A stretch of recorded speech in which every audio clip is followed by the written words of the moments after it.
Hey all, Pi here, and we are back in Our Life, Beginnings and Always, and I'm gonna go ahead and date this video. I recently just found out that Patch Games, the dev team behind this game, are currently in the process of working on a new game with a similar premise, and I am excited.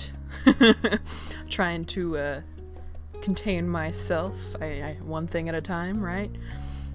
But I hope after I finish this Let's Play of this game and do a couple other games and then come back to this to do all the DLC and another Let's Play, after all that's done, I'll be able to see about where they are with that next game. I don't know if you can tell, but I'm just like, I'm so happy. I'm so happy that there's more, you know? I haven't even finished what's in front of me and I want to pile more on my plate, you know? But, enough of my rambling. Let's hang. You grabbed the large beach towel from off your bed and stuffed it into a bag. You had already packed your water bottle for your upcoming beach hangout session. The stars had aligned, and somehow everyone was free today. I know that feeling. When do you want to hang out? Well, I work all these days. Okay, well, when are you free? I work all these days. And scheduling anything as an adult is just a pain. Anyway, Miranda had set things up with several bubbly phone calls between you, Cove, and Terry to find a time to hit the beach. You were hoping this would be a fun time together. That's always the hope, that nobody gets drowned. Hello. Sorry, calm down. Cove sat on your windowsill and kicked one of his legs into the air idly. He already had his swimsuit on, and his towel was bundled under his arm in a misshapen ball.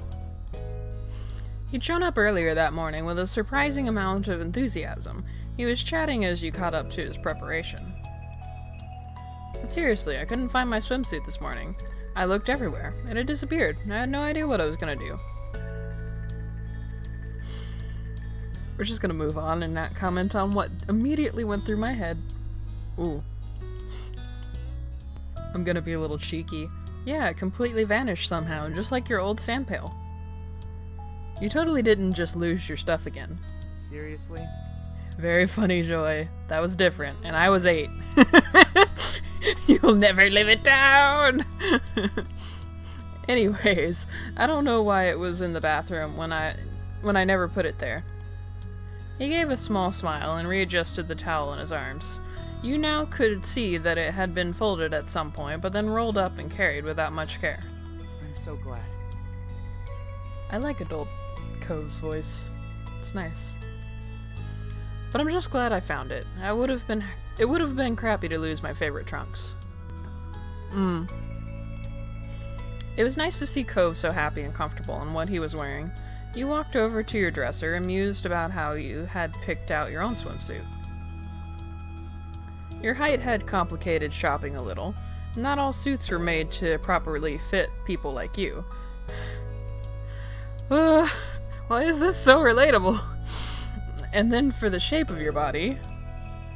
Oh, how have we changed? Gonna be a chubby buddy.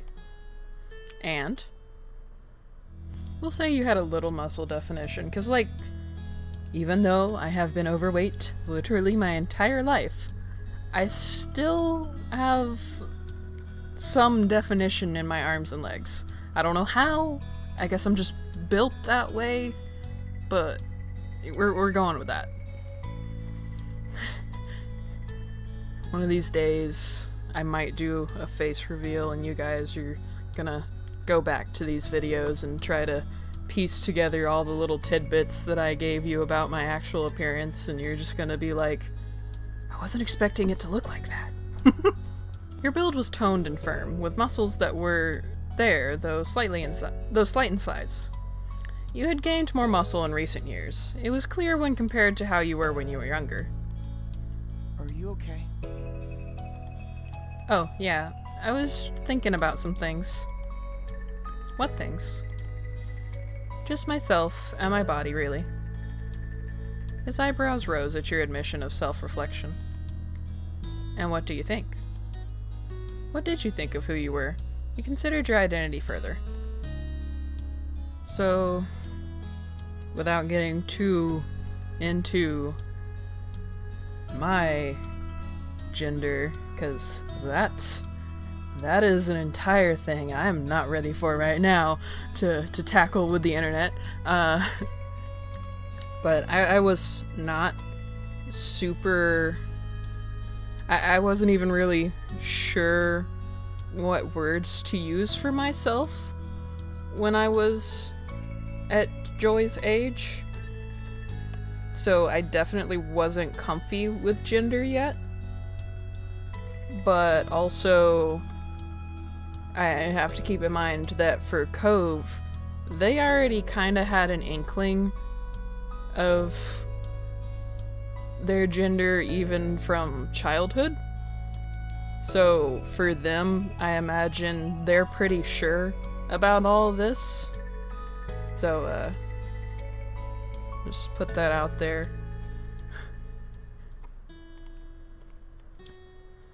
You had no questions about that part. And I'll make Joy part of the itty bitty titty committee. You had small boobies. Can I say that on YouTube? You had small boobs. I'm not sure if I'm gonna get in trouble. They were notable enough to appear on your silhouette, though that was about it. You used a binder. You had several comfortable ones in different colors. People had a lot of their identity wrapped up in their physical form. It shaped their self-image. You weren't really content with yours. There were things you didn't like. You didn't hate it per se, but it wasn't all that you wanted it to be either. You had pretty much always been unhappy with your body. Even when you were younger, it felt off, and that still hadn't changed. You didn't feel like who you wanted to be. You focused on Cove again. He smiled at you and tilted his head, a question still in his eyes. He was waiting for you to come to an answer, but before you could, you had something to say to him. What do you think about me? About how I look, I mean. Cove frowned, his eyebrows furrowed in concern, as if he were trying to find the best words to say.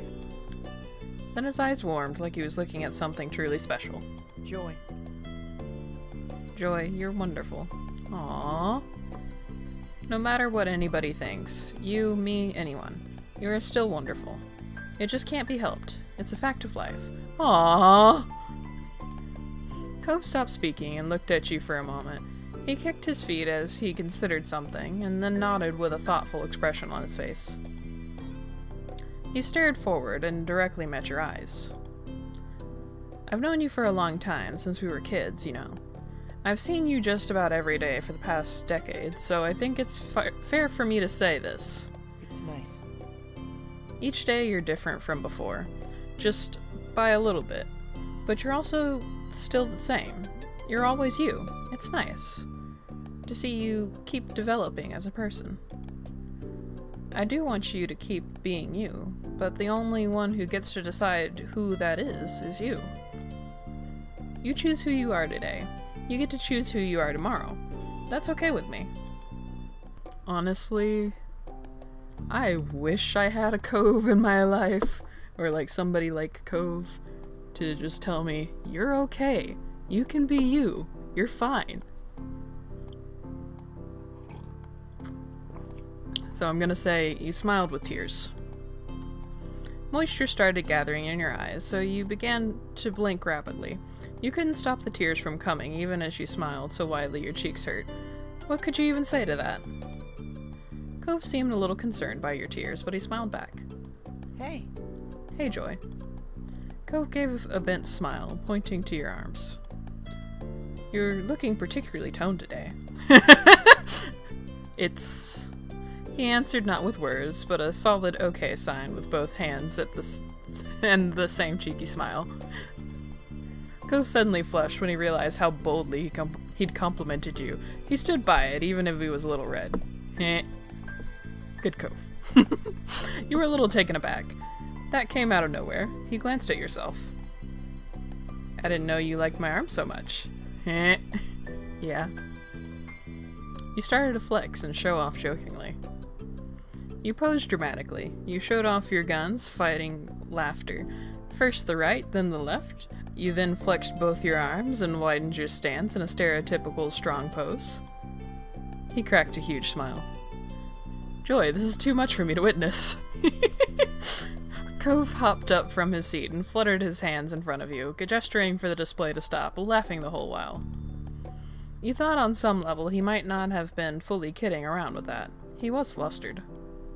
You gave the poor guy a break and put the goods back down. He exaggeratedly wiped his brow and let himself fall back into place on the windowsill. Finally, you felt that was enough of that topic for one day. You went back to your original goal before you got sidetracked. You needed to pick what you wanted to wear to the beach. Oop. You wanted to wear swim trunks with a top. While you dug around in your drawers, you tried to think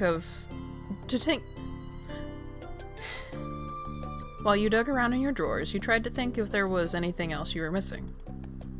You took goggles. With that taken care of, you held your outfit together and looked to Cove. He was tapping his toes on the side of the wall as he waited.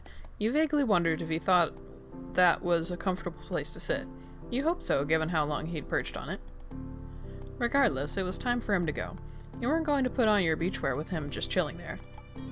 Well, I'm gonna change, so how about you wait outside? Cove nodded reassuringly. Alright. Cove lowered himself off the windowsill and strolled past you to get to the door. He lightly brushed his fingers against your cheek when he passed by. Bye. I'll see you out front. Okay. When you were alone, you got undressed and put your swimwear on. You also checked your beach bag for the final time, and it seemed like you hadn't forgotten anything. You left your room and hurried down the stairs, ready to meet Cove.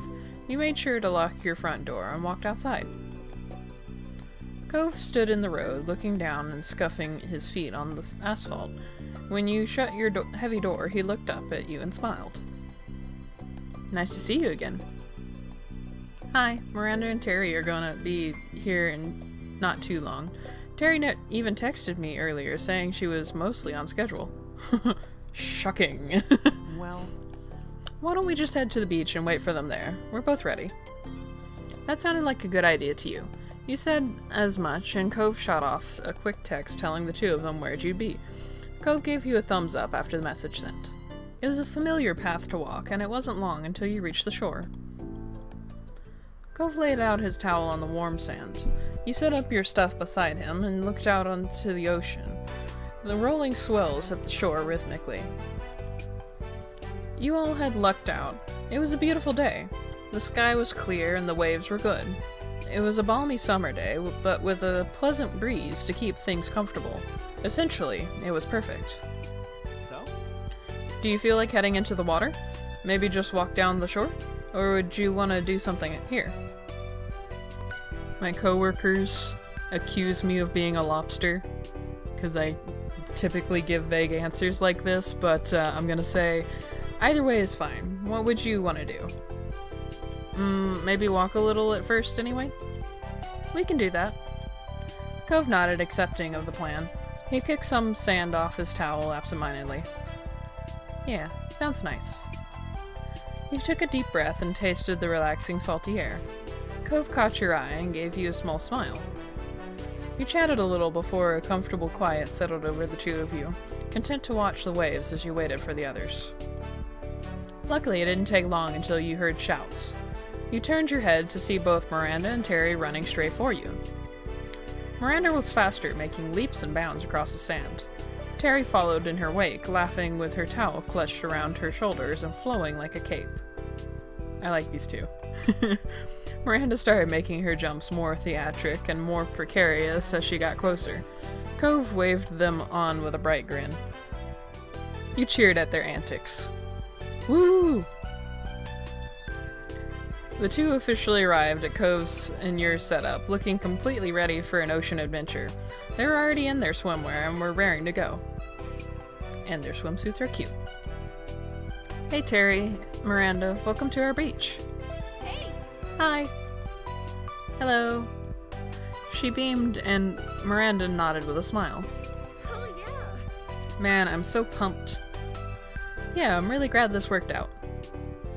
What have you guys been up to over here in your town? Cove? Joy? Have we missed things? Cove blinked and then shrugged when nothing he wanted to mention came to mind. You gave a recap over how your family was doing. Your moms were the same as ever for the most part, although they were definitely still adjusting to you being an adult now. Liz had asked you to take pictures of her latest makeup look the other day. There was nothing too dramatic going on right now. Terry nodded along and mentioned a couple things about her own parents. Miranda brought up her family and shared some of the wild things her older brother had done. Terry then started talking about her morning and how she'd almost overslept since she had stayed up too late last night. She bounced on her feet as she spoke. But don't worry about me being tired today. You know I ran on less back during school. Miranda filled in the group about her morning. Apparently everything had gone smoothly. She met up with Terry on the way here, and you knew the rest. Cove offered a suggestion to the girls. Hey, let's walk while we catch up. Okay. Yeah, definitely.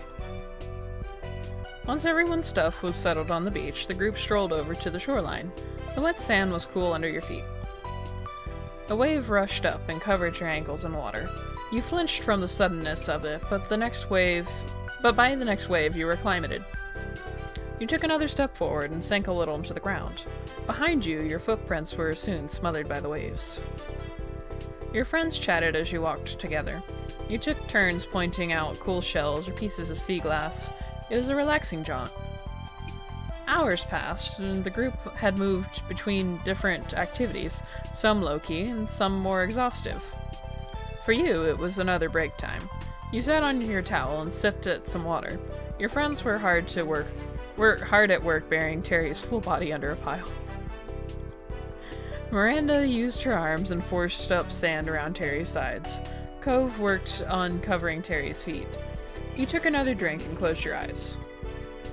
Eventually, a shadow passed over you, dampening the light that was still notable even behind your eyelids. You checked to see Cove had joined you there. He knelt down to dig around in the pile of assorted beach stuff in the middle of everyone's towels set up and pulled out the sunscreen. He took a seat next to you on his towel. He opened the bottle with a soft pop and began to reapply the cream. Hey. Hey. He ran his hands across his chest to work the sunscreen in, and you might have checked him out a little from the corner of your eye while still sipping some water. I see you, Joy. Want me to get your back? Oh, I like that. Oh, I see that blush. Okay, I'll do it. Thanks. You scooted up behind your boyfriend and reached a hand around his front so you could squeeze a small pile of sunscreen into your hand. You rubbed your palms together, spreading the cream out more evenly, then began applying it softly to his shoulder blades. From there you moved to the tops of his shoulders, the nape of his neck, down his spine. Cove was mumbling the entire time, but you couldn't make out what he said. He might not have even realized he was doing it himself. The tone of his voice and the look on his face got the message across just fine, however. He was happy. You were too. After he and you finished up, Cove let out a comfortable sigh and looked off into the distance. Gonna say something that's a little personal, but like, there is no feeling quite like having someone that you love and trust like touch your back like that. I don't know how to describe it other than it is very comfy and it feels very good. But then he sighed again, this time in an exaggeratedly disappointed way. He wondered if he was going to sigh again, even more dramatically if you didn't say anything. You raised an eyebrow. You raised a questioning eyebrow. You made it half as dramatic as Cove's expression, and he had to stifle a smirk. Cove shook his head, comically despondent. His frown didn't match the sparkle in his eyes. Don't worry about it. I'm just becoming another jaded adult, that's all. Aww. Now you were really confused. You waited for him to continue, and his next sigh did not disappoint. It was the most ridiculously sad sigh you'd ever heard. Then he smiled a little. Mermaids aren't real. Fuck. Why you gotta hit us with the facts, Cove? What? That had not been what you were expecting. He continued. You know how much I liked mermaids as a kid? Well, merfolk as a whole. I really hoped that they were out there. I mean, the ocean's a big place, right? They could be somewhere. But the older I got, the more I had to accept it. They were just a fairy tale. He jerked his head over to the waterline and the rolling waves. They crashed against the shore and then drew back.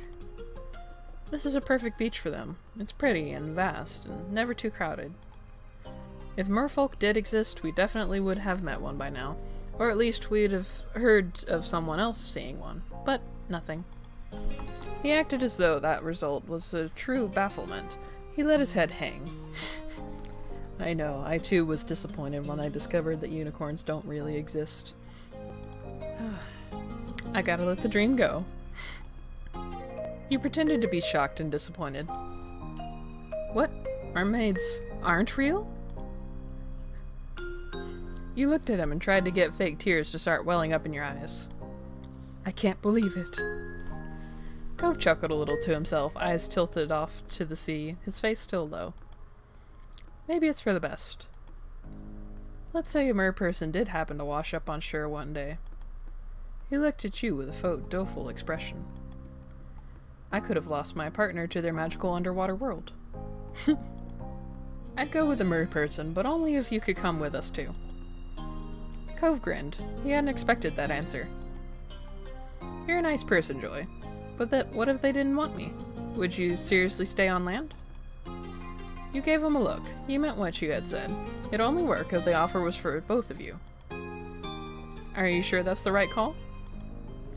If a beautiful, kind merperson falls for somebody, I'm pretty positive that the sensible response isn't to turn around and say, no thanks, I'm gonna stay on land with a normal guy.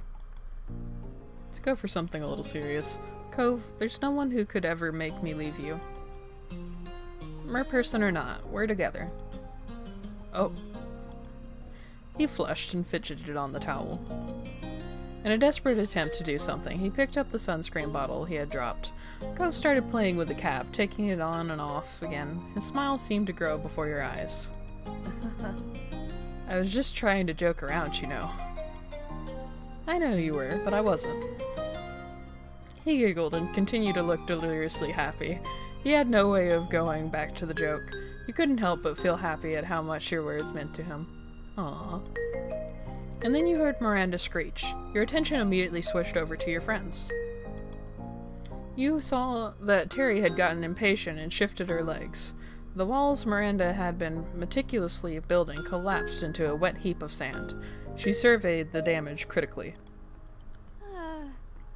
We're gonna have to start over on that part. Do you just want to give up on this now? No way. The burial must continue. I'll try not to move anymore. Okay, if you're sure. I'll try to fix this. Those two. Miranda started to rebury her, and Terry shot her a thumbs up. She realized too late that moving her arm was a bad idea. More of the sand on her crumbled, and Miranda put her head in her hands. Aww. Cove caught your eye and started to drag himself up. Seems like we're needed. You agreed and followed him over to the girls. Miranda nodded at you both with appreciation, and the three of you did your best to finish the job. You all worked on a system of using just enough wet sand to help hold the rest together. With the three people, it didn't take long for Terry to be entombed. Terry grinned massively, and Miranda offered high fives. The pile was officially done. Oh yeah! You're very, very excited to be buried. Resembling the Kool-Aid man, she kicked herself out of the ground with gusto. Sand went flying in all directions, and Terry's shaped imprint was left behind. Miranda yelled again, and Cove chuckled. There probably wasn't a better way to get out of it. The four of you continued to have a good time.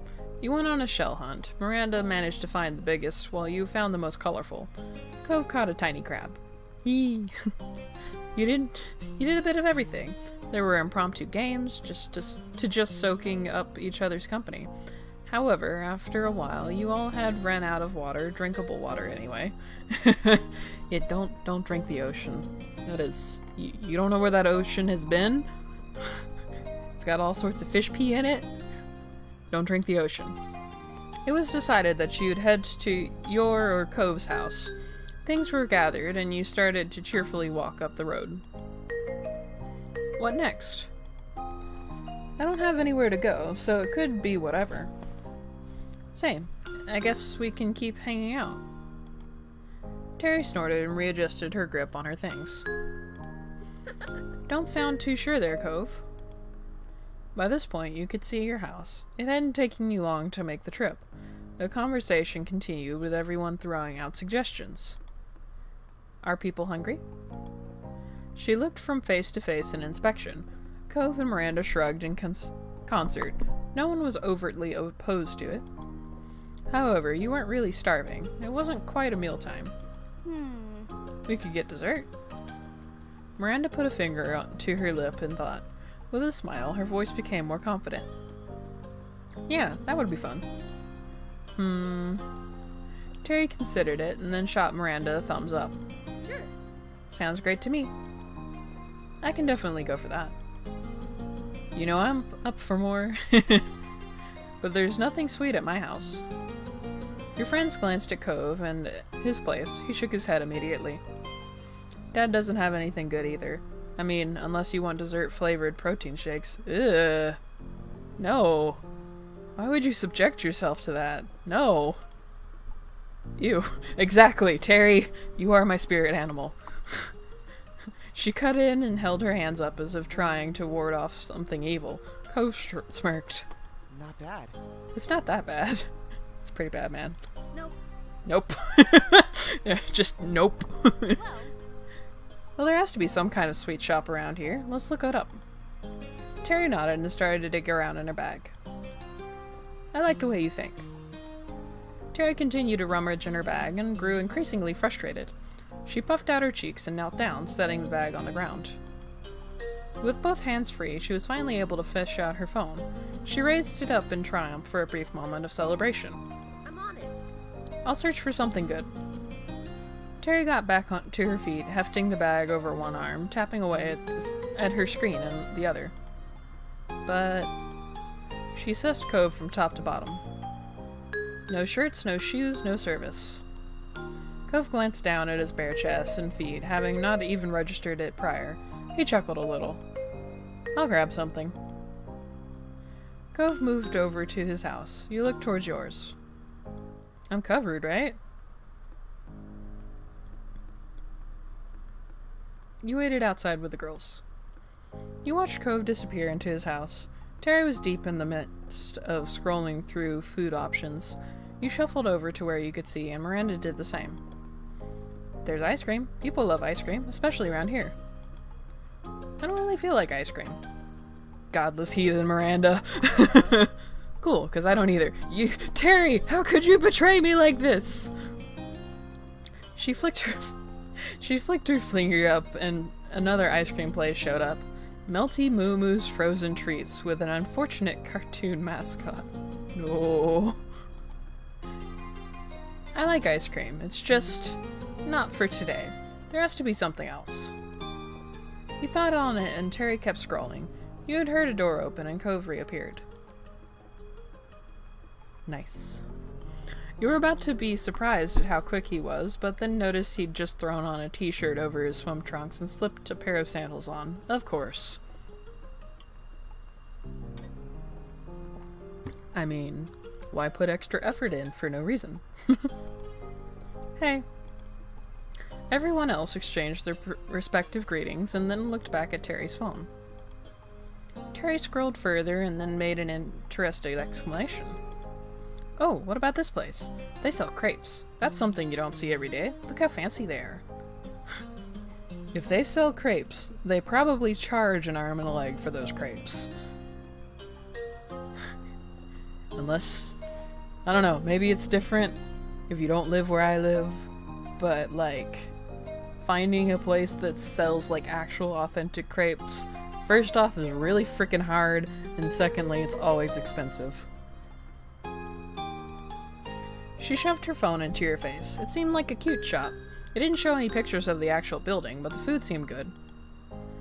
It was one of those places that put a lot of effort into presentation, with branded wrapping for the crepes and well-applied toppings. Huh. Weird. I've never heard of it. I haven't either. Mysterious, but crepes are so good. Gonna say something controversial. I don't particularly care for crepes. I can't make them, because I guess I just suck at making thin pancakes, and I don't see the appeal. That's my 2 cents. She nodded her approval as Terry admired more of the photos. I'd go. It's not too far, but we could drive. Terry cheered at the success of a plan made, and you all walked around to Cove's car. He had to run inside once more to grab his keys. You wrote "Wash Me" in the dirt on his car. You noticed a thin coat of sand and dust on Cove's car. It had probably been a while since he'd washed it. With a smirk, you carefully wrote "Wash Me" with your finger. Very nifty. Good work. I wonder if he's even gonna notice. The car beeped and unlocked, and Cove ran up to you with his car keys in hand. His hair slipped into his face, and he brushed it back. Shotgun. She clambered into the passenger seat without hesitation. You didn't argue and climbed into the back with Miranda. Terry activated the directions on her phone and map and acted as their navigator, directing Cove to the crepes. The GPS tried to get Cove to turn into a non-existent road once and wanted him to do a U-turn instead of just using a left turn, but with Terry looking at the actual path, it went smooth enough. Oh, if that is not the pinnacle of all GPS adventures. God. The number of times, like going downtown, the GPS has tried to get me to turn the wrong way down a runway road. Oh, I've lost so many years off my lifespan. You were led to a small stall in a parking lot rather than a full building. That explained why there hadn't been pictures of the crepery's interior, and why it was new to you despite living in this town your entire life. It was a completely new structure that popped up recently. There's a window you could walk up to, and one for cars to drive up to. Cove parked with a laugh. Come on. I don't think I needed to put a shirt on for this, but I still want to try it. Let's go. What? Do you not trust us to eat in your car?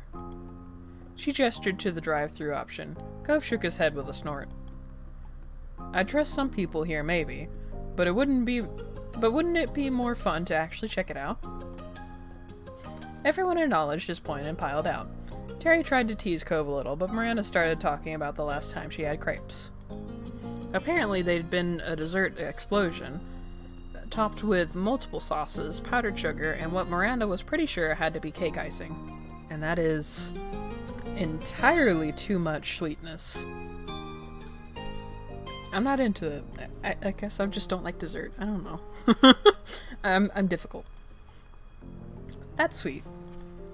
So great. Literally, it was so good, but I regretted it so much. I couldn't finish it all, and I really tried. You can do it this time, Randy. Oh, that's cute. There were some laughs. When you got up to the menu, you realized that there were more than just crepes. There were definitely crepes. Many crepes. However, the stall also had a lot of different drinks as well. Teas, smoothies, milkshakes. Woo! Jackpot! She grinned and held out her fist for a fist bump. Miranda high-fived it. Nice. The two stared at the awkward, vaguely turkey-shaped hand configuration they had made and then slowly put their hands down. Cove's mouth twitched in a smile. You stepped up to order first. You glanced back at the menu. I mean, how can you know how good the shop is if you don't sample at least one of everything, right? You ordered a crepe and a drink. Hello, I'd like to get a crepe and a drink, please. There was a woman who looked a little older than you taking the orders. She smiled back at you, ready to hear the specifics of your purchase. For the crepe you wanted... They got green tea? Fuck yeah, get in.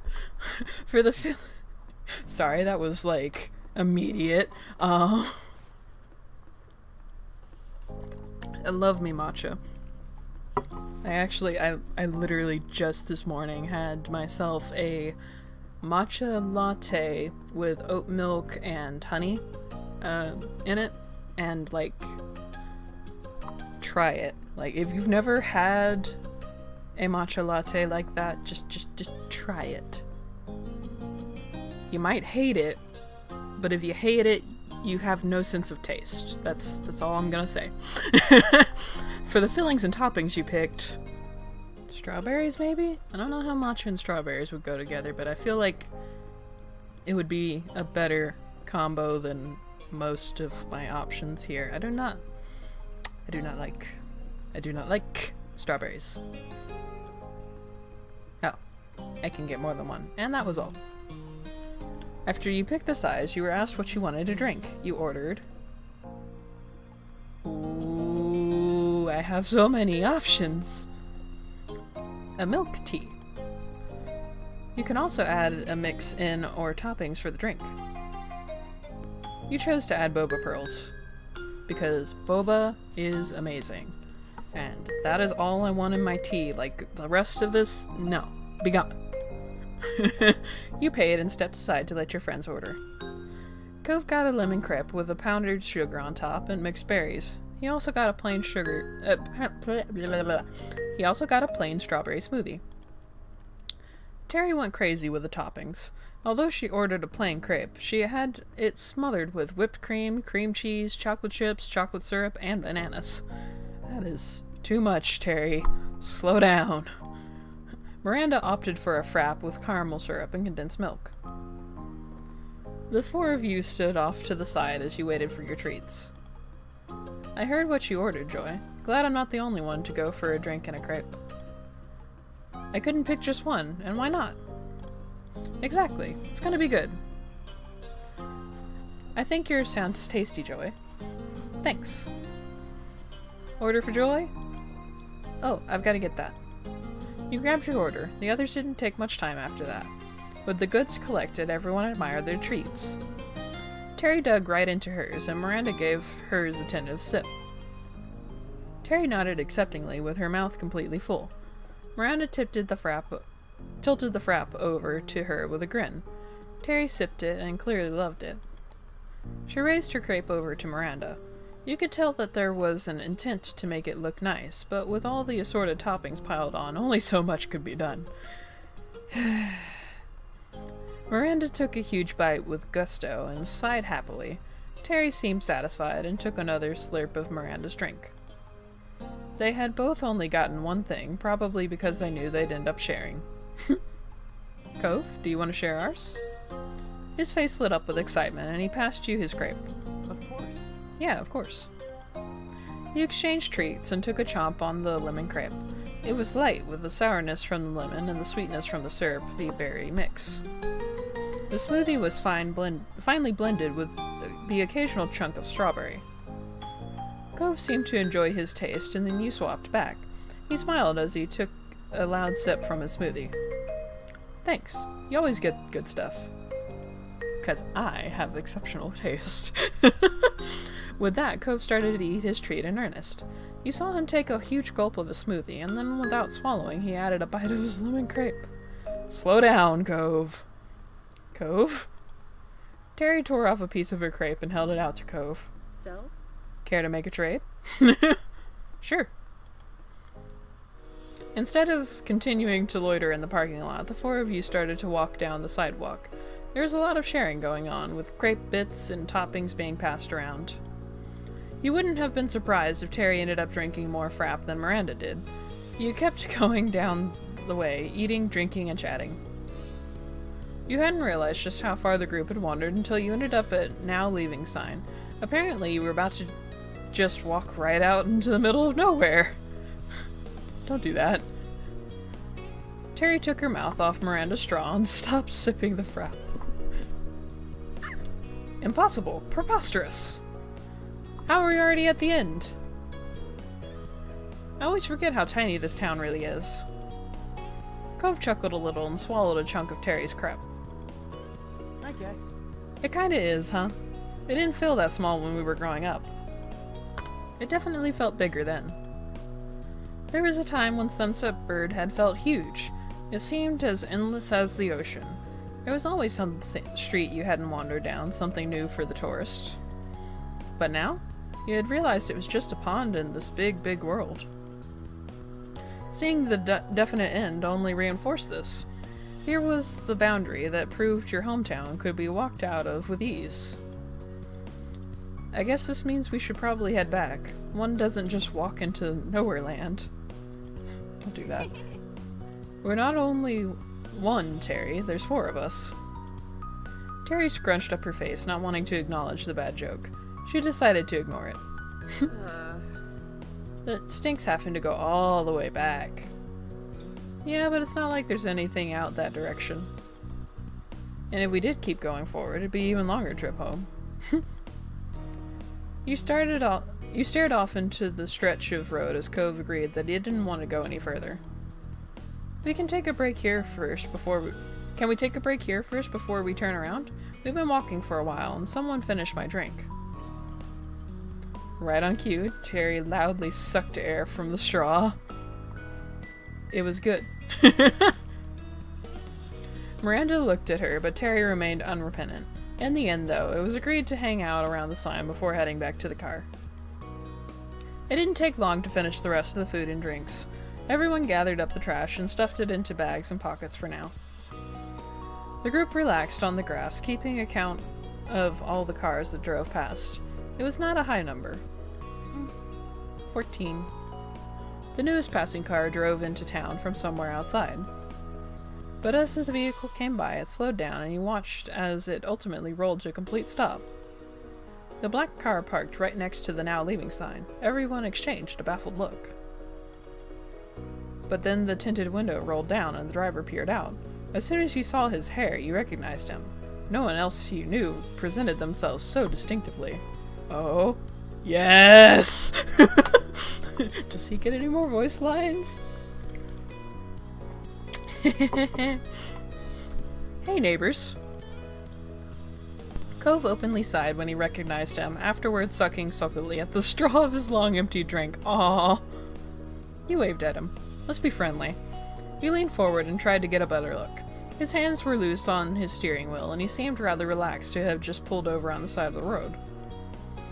You waved and nodded in acknowledgement. And you thought about the odd picture this made. A fancy black car pulled over to talk to a group of teens, mostly still in beachwear. Miranda was incredibly confused and shrank back to watch. Terry tilted her head in an unspoken question. Cove made a quick gesture pointing towards Baxter, and a light bulb went off for Terry. Alright. Ah, that's the new person in the condo. The bee-man, right? I love that that's how she recognizes him. Yeah, Baxter. Oh, I wasn't sure if I'd ever actually see him. Her voice was quiet. Miranda usually got shy around new people. Terry was quite the opposite. Incredible, this is perfect! Terry hopped up from the grass and ran to Baxter's car, all full of excitement. Behind her, Miranda picked herself up and dusted imaginary dirt off her clothes. She sent a searching look to you and Cove, to which Cove shrugged. Miranda nodded and, with clenched fist, hesitantly followed Terry. Aw. Terry bent down to talk to Baxter through his window. She blasted through introductions, with Miranda putting in a shy wave. Cove looked at you. He still clearly had no intention of going over. Come on, Cove, be friendly. You encouraged Cove to come. Are you seriously gonna sit in the grass? Come on, time to get up and be polite. Cove pouted. His cheeks flared out in a childish puff. I don't want to. I don't know what to say. Fine. You can go. I'll just wait until he's gone. You can survive Baxter for a few minutes. Do you want to be the only person who doesn't go see him? Well, why can't you stay here with me instead? You sighed. He was definitely going to be difficult about this. Some days he really was that same grouchy 8-year-old you met all those years ago. Do you really hate him that much? No. No, I don't hate him. I get weird around him. I know his forwardness bothers you, but think of him like Terry. She's super friendly and loves to chat with new people. She's doing it right now. Terry doesn't hit on me. Terry doesn't hit on you. If that's what he's even doing. Baxter says serious things when I don't think he's actually very serious. That's what bothers me. It'll be alright. He's tried to do less of that with you, and we'll be there all... Bleh. He's tried to do less of that with you, and we'll all be there. With an unnecessarily whiny groan, he relented. Fine, let's go. Slowly, progress forward was made, until you two arrived at the driver's side window. Baxter smiled welcomingly. Hello. Hey. Cove greeted him mildly, his expression cautious. Sup? Baxter gestured to Miranda and Terry. I just rented this car for my stay here and was coming back from a bit of sightseeing when I spotted your crowd. These two were kindly introducing themselves. Uh-huh. Yep, it's only polite. Speaking of polite, Baxter is giving us a ride. I was asking him to. What? Baxter shrugged guiltily, seeing Cove's dramatic reaction. The offer is open. And we're taking it. Oh. Okay. Don't look a gift horse in the mouth. You were just happy to get a ride. Regardless of anything else, you didn't want to walk back. That's what counted, and you were grateful to Terry for arranging it. Alrighty, plan made, let's hop in. You excitedly opened the passenger side door and buckled yourself in. The car was pristine, and you were right near the new car scented air freshener. Baxter had the air conditioner on cold, but low so it pleasantly cool inside. A nice relief from the summer sun you had been baking in all day. Your friends clambered on in back. It definitely seemed the slightest bit squished back there. Does that sound alright? Fucking love his voice! Whoever voiced Baxter, you did a good job. Welcome to my vehicle. I hope everyone is comfortable. And if someone could point me in the right direction, we can be on our way. You began to explain where you'd come from. It was pretty easy to direct him straight down the road and one turn into a parking lot. Baxter nodded from up in the driver's seat and pulled back into the road. Luckily, the street was still dead empty. It took no time at all for Baxter to park right next to Cove's car. There wasn't even enough time for a proper conversation to start. The occupants didn't seem to mind. There were smiles all around when Baxter parked next to Cove's car. Woo! Miranda clapped quietly as Terry cheered. Cove chuckled nervously. You smiled. You're glad to have reached your destination and pleased at the fanfare of your friends. You didn't say a word, but Terry and Miranda definitely caught your amusement. We've arrived. That was easy. Terry flung open her door and climbed out. Thanks. Everyone else exited the car as well. The group thanked Baxter with varying degrees of enthusiasm. Baxter himself got out too. Everyone congregated again in front of Baxter's and Cove's cars. Cove looked at the back of his and frowned. He'd finally discovered the wash me you put on it. I wonder who did that. It wasn't me, must have been the birds. You snickered along with Miranda, who realized you'd been caught. Ooh. It's a mystery. Right. Terry bounced over to Baxter and offered her hand for a handshake. He accepted it easily with a charming grin. You're a pal. You're too kind, but it was no trouble whatsoever. I'll be keeping this car all this summer. If it suits you, you're welcome to take my number and give me a ring whenever you're in need of another ride. And that goes for everyone here. I have a car. Cove is shutting that shit down. Terry busted into laughter and Miranda fidgeted. She did not know what to do with that. Baxter really went fast, didn't he? He noticed her discomfort and smiled with a soft tilt of the head. I'd be happy to help again, but that's the only reason I offered. If you don't need it, you can pass on it. Bold as fuck? Did I miss part of the conversation? Yes, I missed part of the conversation.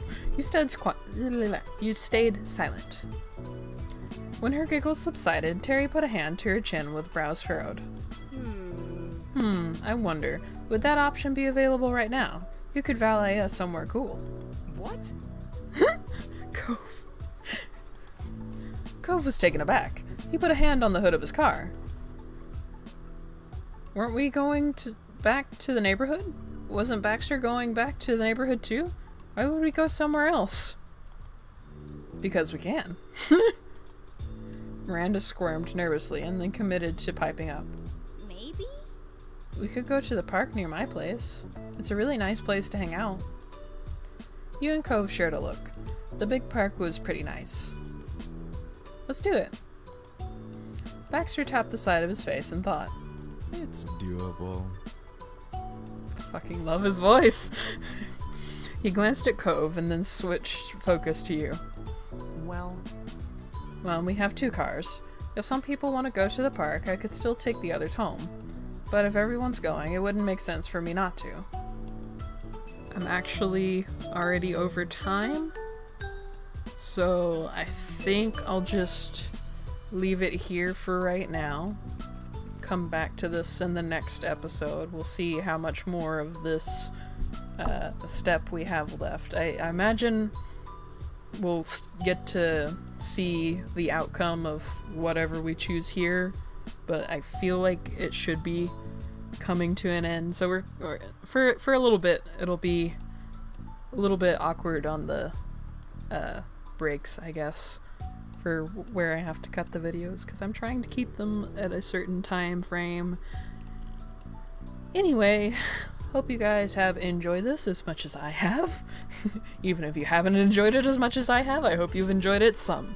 And I will see you again in 2 weeks.